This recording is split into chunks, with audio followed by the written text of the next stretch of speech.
महाराष्ट्र में विधानसभा चुनाव के नतीजों के बाद अब राज्य में मुख्यमंत्री के चेहरे को लेकर के पेंच फंसा हुआ है। राज्य की जनता ने बीजेपी, शिवसेना और अजीत गुट की जो एनसीपी है उस महायुति को बहुमत दिया है। नतीजों के 3 दिन बाद भी महायुति की ओर से मुख्यमंत्री के नाम पर फाइनल मुहर नहीं लग पाई है। सूत्रों के मुताबिक बीजेपी जल्द ही पर्यवेक्षकों का नाम तय करेगी।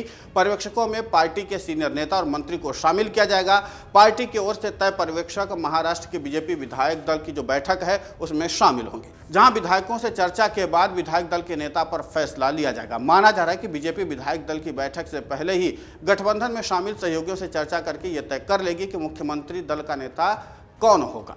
बीजेपी सूत्रों का कहना है कि इतनी बड़ी जीत के बाद पार्टी के कार्यकर्ता चाहते हैं कि महाराष्ट्र में भाजपा से मुख्यमंत्री बने।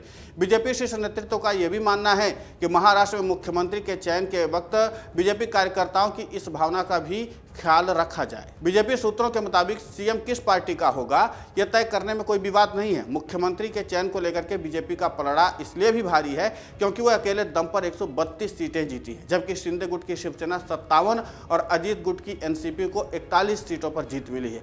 ऐसी स्थिति में माना जा रहा है कि मुख्यमंत्री चेहरे के लिए बीजेपी सहयोगियों पर भारी पड़ सकती है। वैसे भी चुनाव से पहले महायुति में मुख्यमंत्री के चेहरे को लेकर के कोई भी डील नहीं हुई थी। महाराष्ट्र में एक मुख्यमंत्री और 2 उप मुख्यमंत्री का फॉर्मूला हो सकता है।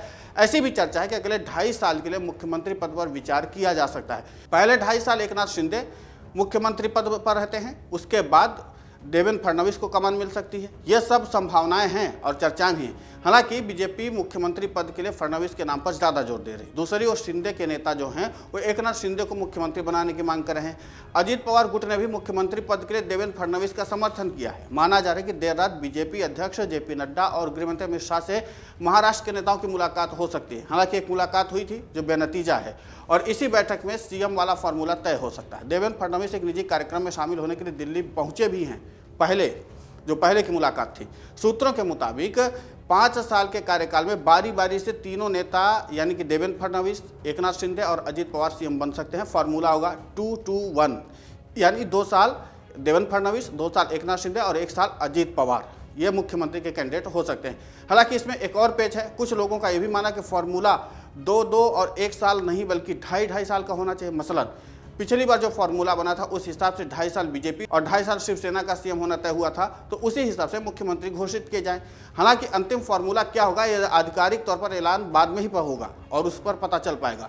दिलचस्प बात यह है कि अब तक बीजेपी विधायक दल का नेता नहीं चुना गया, जबकि एकनाथ शिंदे और अजीत पवार ने अपने अपने दल के नेता चुने जा चुके हैं। और एक और जरूरी बात, 26 नवंबर को राज्य में विधानसभा का कार्यकाल खत्म हो गया, यानी आज खत्म हो गया। ऐसे में सरकार बनाने के लिए महायुति के पास वक्त और विकल्प दोनों कम बचे हैं। महाराष्ट्र चुनाव में बीजेपी एक बार फिर से सबसे बड़ी पार्टी बनकर के उभरी है। 149 सीटों पर लड़ने वाली बीजेपी को 132 सीटों पर शानदार जीत मिली है। शिवसेना की 57 सीटें और एनसीपी के 41 सीटों पर जीत हुई है।